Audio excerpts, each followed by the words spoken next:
5:30. So we will call the study session meeting to order. First off, we've got some comments from the public. He's with insurance. Okay, sorry. Okay. I got you. Okay, move on to the next agenda, discussion, our health insurance and renewal preparation. Catherine, you wanna? Sure. So we have claims data for a period from May 2025 to April 2026. And as you can see, it's quite high. A lot of high cost claims have hit that we expected to be coming. We may have a few more, but they may not be as significant as the ones that are showing already. But we wouldn't be surprised to get a 30 to 40% renewal from Blue Cross Blue Shield. So as we look ahead to November when we'll actually get the renewal numbers, I just wanted to ask the board what kind of information, what kind of data and research that you would like to see in the coming months that would help move forward a conversation or bring some clarity to all the things that we kind of touched on last renewal cycle when we gave you a mountain of data, which was a lot to go through. So hopefully this time around we can take a little bit more time, maybe do another study session in the coming months to really spend some time on some different modeling, cost sharing ideas, plan design changes.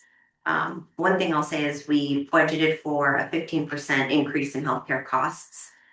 So I think it would be helpful to know what your comfort level is with using that as a baseline.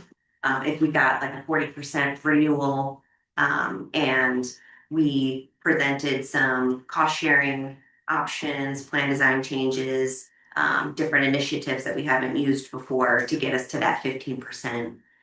Is that something that you would want to see or would like to hear your initial thoughts on that? Just get some guidance overall.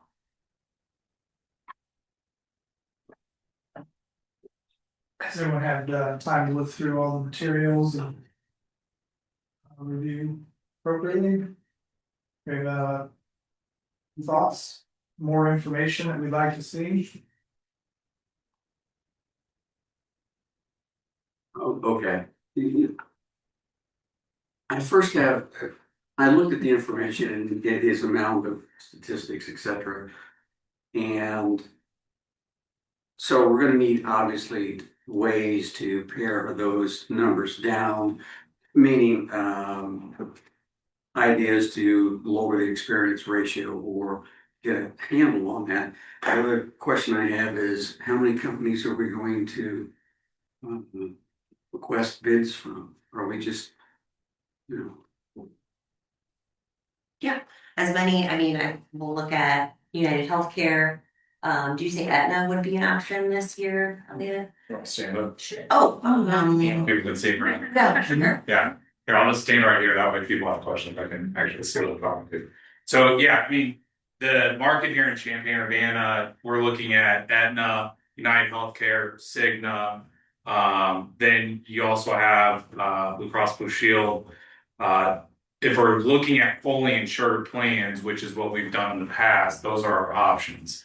Obviously, if you're self-funding or there's another program called level funding, there's other carriers out there that are available. In the last 3 years, we've marketed the Park District to every carrier that you could go to that had a network with Carl, Christie, Kirby Medical, Sarah Bush, and Gibson City. So there hasn't been a single carrier that has not seen your data, your employees, your census, or anything in the last 3 years. So yeah, at the renewal, yeah, we would certainly be looking at other carriers to see what's out there. And in other discussions that we've had with other carriers that have been around, are they trying to buy your business? Last year, no one was trying to buy your business. They were all 20 and 50% more, which kind of showed that Blue Cross Blue Shield was the best option, certainly. So self-insurance is not going to be an option when you have these kind of experiences that we have. Yeah, You'd be going in at the highest, at the market. You usually go into self-insurance when you have lower rates, don't you, than higher Correct. rates? Correct, and there's So some, that's there's some, gonna be an option. yeah, there's some state, home rule laws, right, in regards to self-insured, and so. But the main component of self-insurance is you're quoting your own stop-loss insurance, which is the insurance's insurance. And so if you have a lot of really high claims, that insurance on the insurance is gonna cost a lot more. Versus right now, you're fully insured, so everyone's pooled together, so you can spread out that risk a little bit. Here in the area, that's one of the reasons why everyone got 30 and 40% increases in central Illinois, is because the pool itself had a really bad year. So that trend was already going up. There wasn't a whole lot anyone could do about it. That was the option. So do you care if I just, so we were with the city of Champaign for a long time. Combined with them, which gave us a bigger pool, and whether that was beneficial or not. I mean, that would be one thing that I've always thought the bigger the pool, the better the experience rating is the thought. Now, it may not always work that way, but, or even with Paderma, which would have, I'm assuming a large pool. When you just have 85 employees and you have the high rates, the high experience rate that we have had over the last several years, we're dead in the water. I mean, as far as increases, unless you minimize the coverage, I don't see how you can keep the rates down when you have the rates that, the ratios that we've had the last several years.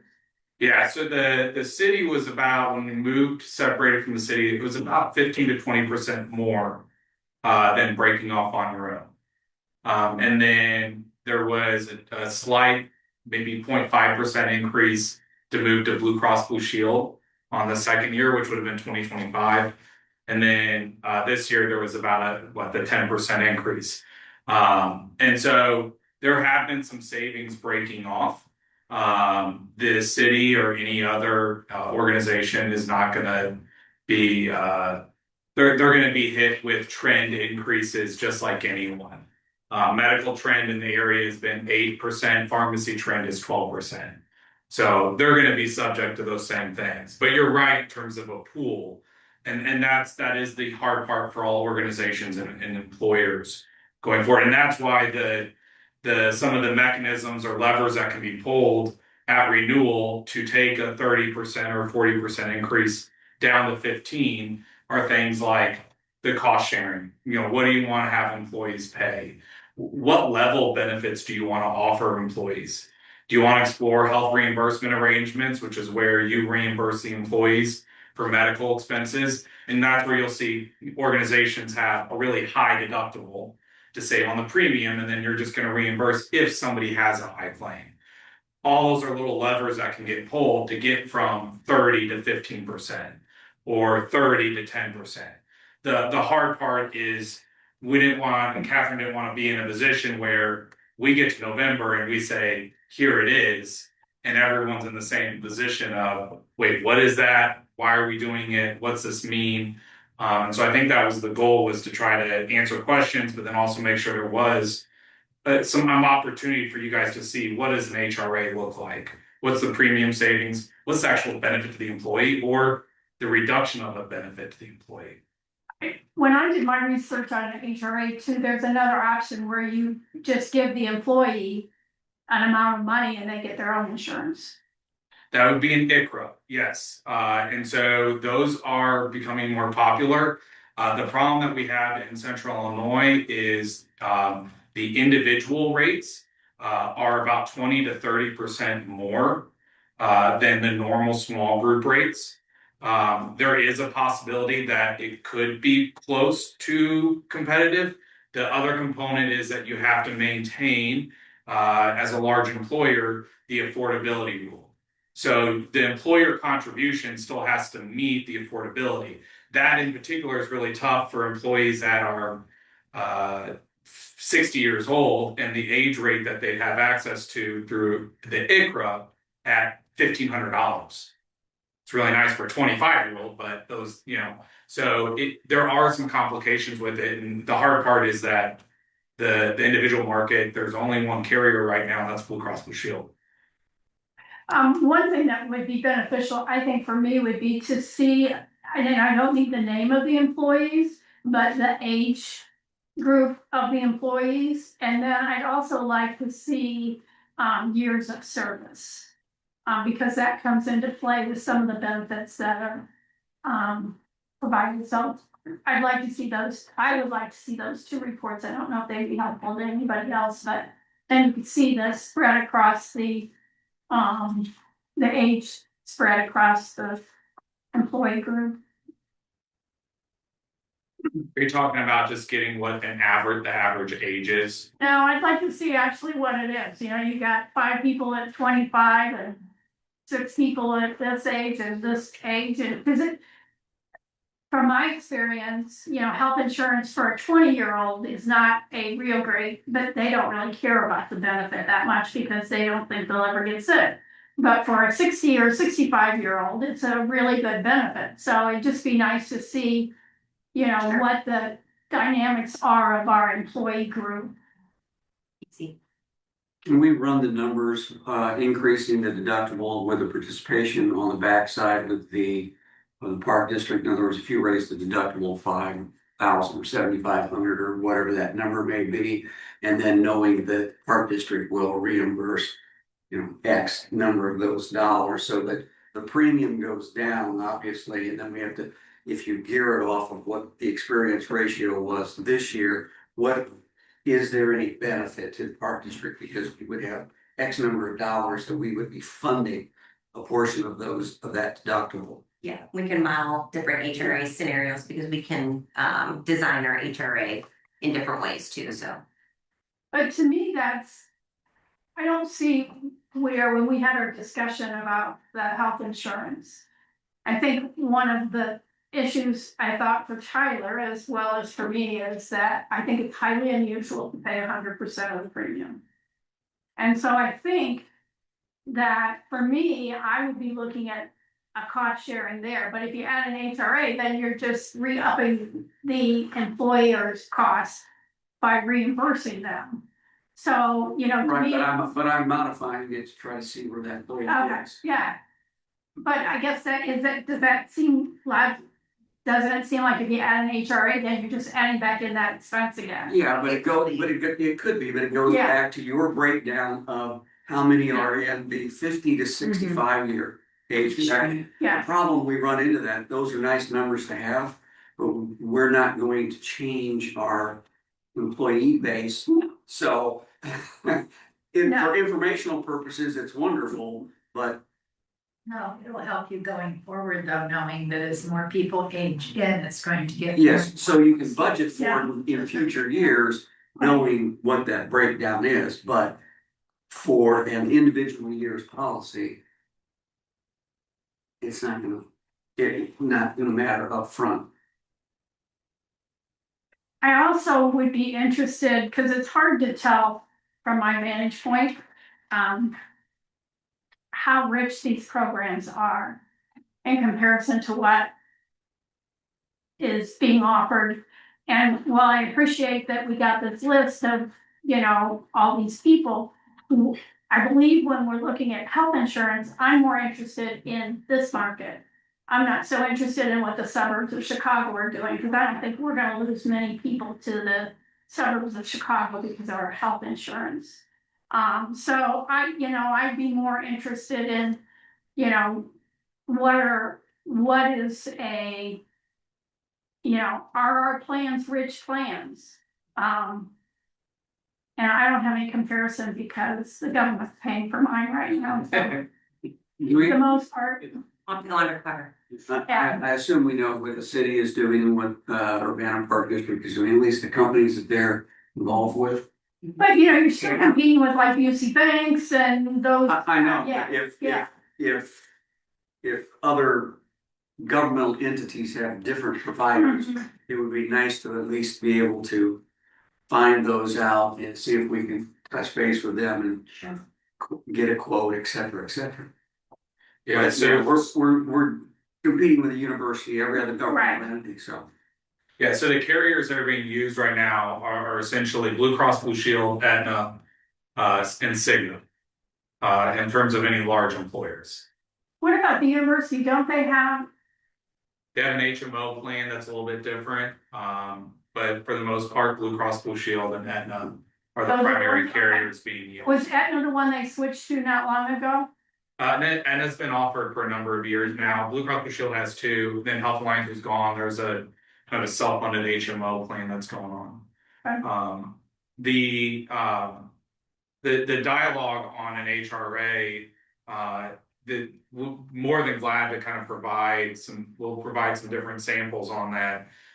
With an HRA, you're right in thinking, hey, we're taking on maxing out some liability here. If we say, hey, we're gonna be willing to reimburse up to $4,000, or let's say $5,000 per enrollee, there's 100 enrollees total on the plan. Right, so that's 5,000 times 100 people that we potentially would reimburse. Now, is everyone gonna max that out? No, right? But we know for sure that there's at least 10 to 12 that are, right? And then the dialogue is, well, what are the savings on the premium that we're gonna see? And some initial discussions that we've had, just looking at last year's rates, you're looking at a 10% reduction on the rates, but then we're assuming that liability on the back end. So now that 10% reduction on the rates only turns into 3% savings, because we know that we're going to pay out 10 people at 40,000, right? So the HRA is a lever that gets pulled. The most significant lever that you're going to have access to is probably the cost for employees. That is the most substantial cost that can be available for employees. It's a delicate balance, because, like you just had the dialogue of, you're competing against the U of I, you're competing against private organizations, you're competing against other municipalities. There's a lot of other options out there, and so the hard part is balancing that portion out, along with then are benefits too rich, or could we lower the deductible or out of pocket? Yeah, well, I can tell you, we're not competing against the private sector. No, because every plan we have is substantially better than anyone in the private sector. So we're competing against the governmental entities that are in our market. So we need to know where they are, and are they paying 100% of their employees, and what their breakdown is on what they're paying for. Does the employee pay all of their family unit versus et cetera? So you need to find out who's doing what in the public sector, because that's what we're competing against. There's no private sector company that I know of, probably in the entire state, that has a plan as well funded or well for the employee. I mean, in my company, it was a 50-50 hit, and we're not talking that. Yeah. Okay, and I was in the ballpark, as they say, with all other, I worked for two smaller companies. One didn't even have an Yeah. insurance plan. Second one was 50-50, but they had an FSA account. Yeah, and we did a 50-50 and had a extremely high deductible and covered a portion of that deductible. So we had 180 employees, so. So we do offer a health savings account already, according to, Yes. do our employees participate? Yeah. We don't incentivize them to. Well, we didn't either where I work, but it's But still you a can benefit, it's tax. Yeah. It's not taxed, so it goes in non-tax, yeah. Triple non-tax. So, I mean, it's educating these people, and we're still using our HSA, in fact, to pay the premiums on our insurance, so. It's a great benefit. But they've changed the rules on it, they've changed the rules on the FSA too, so that you can carry it over and stuff. Carry over like 7. Yeah, So my experience previously with the high deductible plan and an HSA, the monthly premium was significantly lower than the premiums on the HS or the PPO and the HMO plan. Mhm.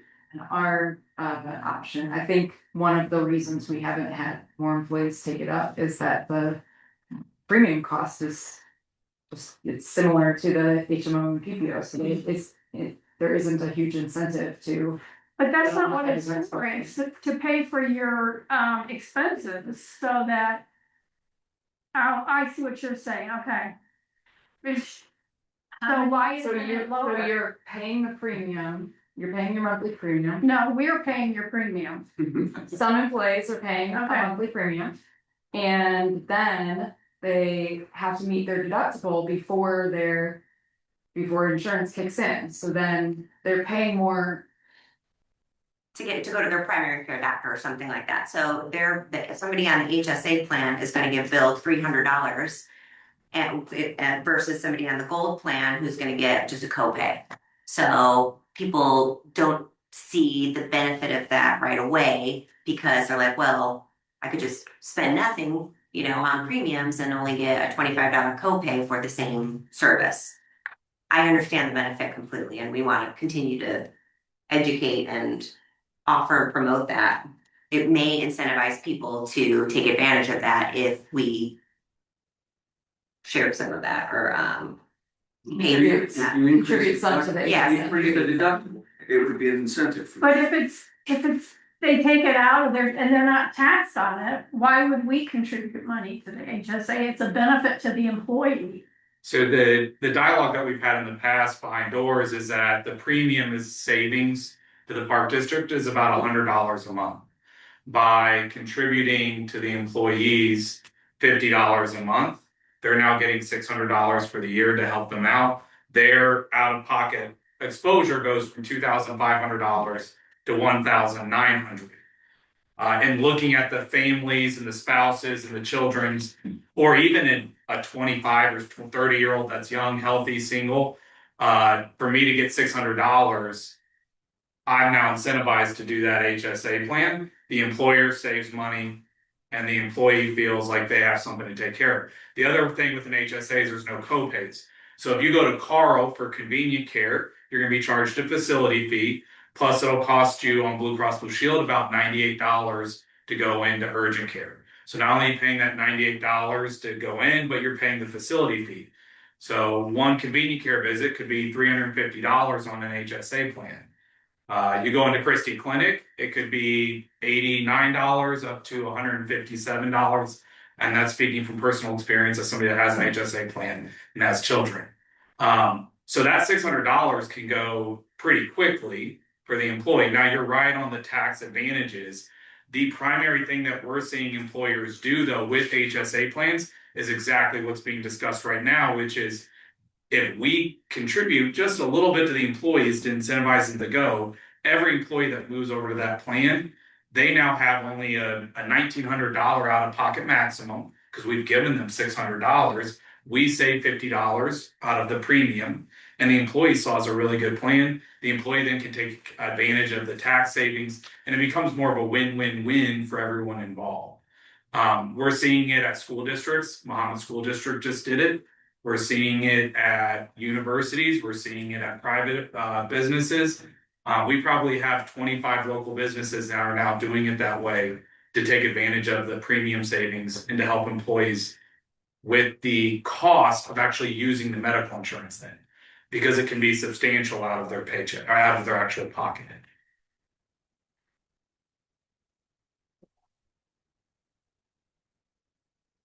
That's another lever that can be pulled, right? Like that's a lever that can reduce, everything. So the $600 that the employer would give the employee is that taxable to the employee? No.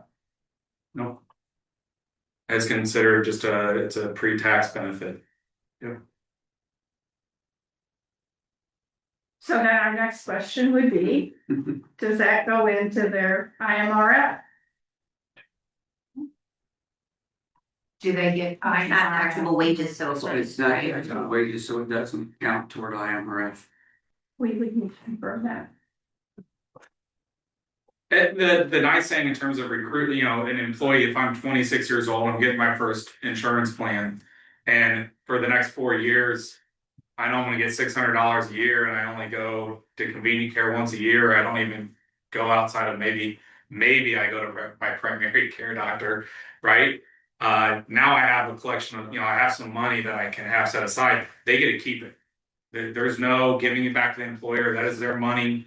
It's a great recruitment tool. I've seen it work with a lot of employers where employees see that as a great benefit to them, because they see, hey, if something happens to me, if I end up in the hospital, I can figure out $1,900 for my out-of-pocket maximum. And my employer, wow, that was really generous of them. They gave me $600. That was awesome. The employer's happy because they saved $50 a month in premiums. The 600 goes into the HSA account though, so they cannot take it out except to use it for those purposes. Medical expenses only. Okay. Yep. But it is portable, if they Yeah, do, it's we get a park district, they have balance, whatever they Yeah. have. They can transfer it to Busey, Right. any bank that has an HSA program. Yeah. They can invest it. Right. Yeah. You can accumulate enough funds, you can work with the bank and actually have an investment plan. The nice thing about the HSA administrator that you guys have right now is they don't charge any fees. There's no additional fees for it. They're a zero fee company. The only fee is involved when the employee chooses to put enough money in there to where they could invest it, and that employee has to pay those administrative fees for the investment program. Otherwise, there's zero cost to the park district or the employee. Well, I would suggest you run those numbers and then we get the information from the city and the other park districts and see, make sure that their companies, we're at least a dialogue with them if they're not all on Blue Cross Blue Shield. So we can get some more numbers and then have the ability to have a plan that you can promote or sell, so to speak, to the employee. Yeah. To that point, the Excel spreadsheet that was in the packet did have that, some of that information, the kind of a skeleton of it, right? Yeah. And was I looking at that right when it says Urbana Park District and employer contribution for children, spouse, family, and it just says not offered? They don't offer dependent coverage, just employee only coverage at Urbana. Which is employee. Yeah. Okay. Just want to make sure I was reading that. So what are the options for somebody? Then they have to go out in the marketplace and get the insurance for the rest of their family or Have a partner, spouse or partner that Yeah. has insurance. which in today's environment makes a difference. I mean, I guess we're gonna prepare some numbers, but we wanted to make sure it was a baseline knowledge of what's an HRA, how would it possibly work, HSA, what does that look like? The cost sharing component is certainly a big component. And then also some dialogue on what plan are you willing to go down to?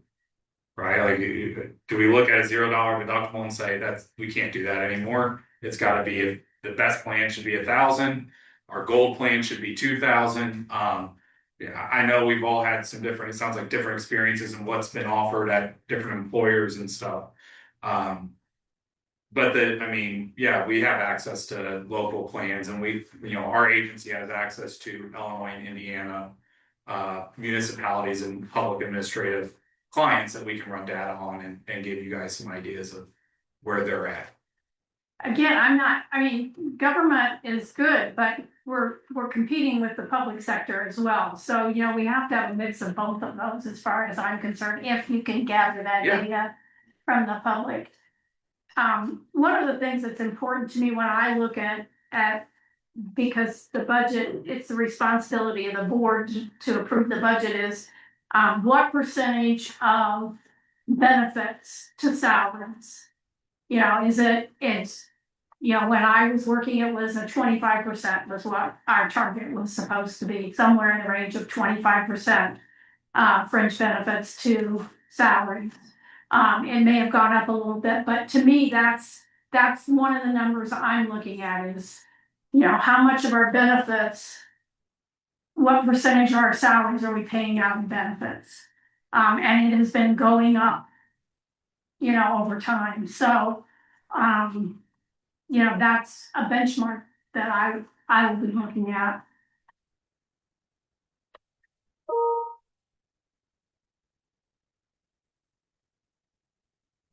To your earlier question, Catherine, we have a 15% budgeted increase. I guess based on the ratios that we were looking at. And what would we anticipate as an increase? Either of you done that? I mean, 30-40% is what, it potentially be from Blue Cross Blue Shield. We know last year they originally offered a 26% increase before we caught Right. they forgot to honor the rate cap. So we're gonna start there. And if we think, right, like we know where our loss ratio was last year, we're seeing some of the same diagnoses, the same high claimants have carried over, right? So we can safely assume then looking at, we have other clients with Blue Cross Blue Shield of similar size. And they all saw 30 to 40% increases in the last 12 months. So to me, that's a good baseline. I hope I'm wrong, right? There's also a whole slew of things that can change in the next three to 6 months, while they're working on a renewal. I guess less than 6 months now. So Of all our claims, are there ways that we can help our employees become healthier? Are any of these related to, things that they can control by educating them or anything? I think about half of them are some sort of cancer. So right there, we know that there's not a whole lot there. There's some musculoskeletal. There's a couple of hormone treatments, and those costs now have skyrocketed. That's part of the pharmacy trend. I know Catherine and Aaron and I have discussed a wellness program. There's some really solid wellness programs out there that can help track and monitor and incentivize employees to better utilize at a younger age their primary care and the free wellness benefit that you get every year, right? Those can typically take 3 to 5 years to start to see an impact, and it's not going to necessarily change the high claimants. But in looking at your claims report that I ran the other day, which is there were 15, 45, 60, 70, 80, there's about 75 to 80 enrollees that were 10,000 or less in total claims. Right? That they're a small percentage of it, but if you cut that in half, all of a sudden now you're cutting back maybe 150,000 worth of claims each year, and that impact over time starts. Right. Yeah. So why don't we look at starting something like that? That would, We just started a wellness committee. We've had a couple of meetings. We have some initiatives planned, lots of different educational resources that we're going to provide to staff, promote preventative care, promote the EAP, do some wellness challenges, and none of this is going to cost as much as a dedicated app would cost. But we could explore that option too. Try to promote telehealth options as well. So that's something that we're. And are they making their choices, do they go to the ER or do they go to convenient care? Are people making the right choices on where they? We are promoting that, Okay. promoting that education to staff and trying to do it frequently and regularly. We're going to establish a calendar too so that we can make sure that we communicate that often with staff. So yeah, we'll just continue to educate staff and make that. And we also included that in the benefits guide, the new benefits guide, a page dedicated to where you should go. And we put little more money symbols on the more expensive options, less expensive options. Yeah. Yeah, so I think that's gonna also be a good resource, because the employees then have access to the QR codes to link straight to virtual visits, telemedicine help.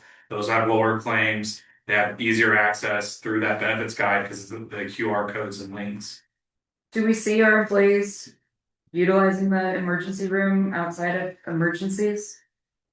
Is that an issue that currently exists? I don't know how we It's a would. significant. That's- shift in the community. That's the Blue Cross Blue Shield does not disclose that as part of.